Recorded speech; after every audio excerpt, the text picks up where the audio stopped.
ሰላም ጤና ይስጥልኝ። እንዴት አላችሁ? በያላችሁበት ይህን ቪዲዮ የምትከታተሉ ሁላችሁም ሼር፣ ኮፒ ሊንክ እንዲሁም ኮመንት አስተያየት በመጻፍ ተባበሩኝ ዘንድ በቅድሚያ አሳስባችኋለሁ። ዛሬ ይዤላችሁ የቀረብኩት ሀሳብ ምንድን ነው? የኮንፍሊክት የሚል ሀሳብ ይዤላችሁ ቀርቤያለሁ።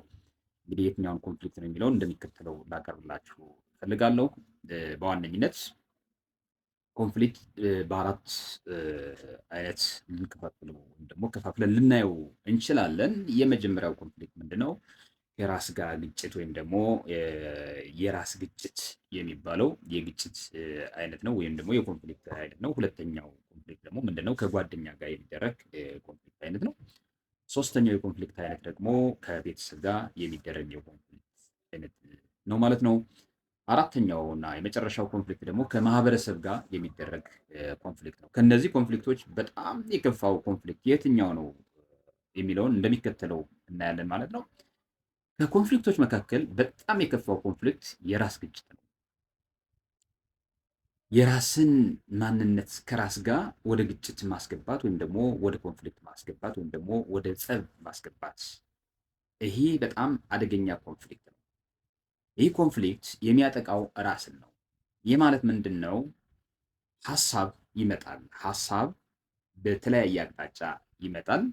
ይህም ከተለያየ አቅጣጫ የመጣን ሀሳብ ጠቅለል አድርጎ የሆነ ውሳኔ ላይ መድረስ አለመቻል፣ ይሄ ኮንፍሊክት ወይም ደግሞ ይሄ የሀሳብ ግጭት ሰውየውን ውስጡን እየቦረቦረ ልክ የጨው ዕቃ ያስመስለዋል ማለት ነው።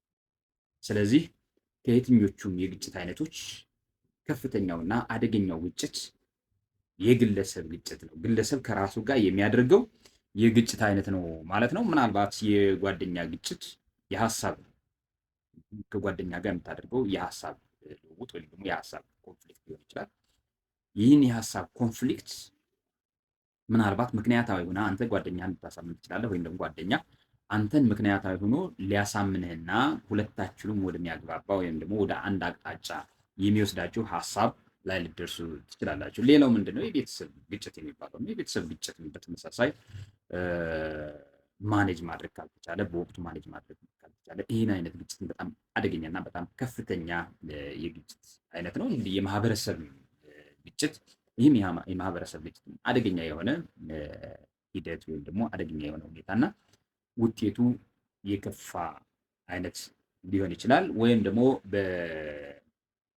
ሁላችን በሚያግባባ ሀሳብ ደግሞ ውሳኔ ላይ ከደረስን ደግሞ ውጤታማ የሚያደርግ አይነት ኮንፍሊክት ነው። ስላዳመጣችሁ እጅግ አድርጌ አመሰግናለሁ።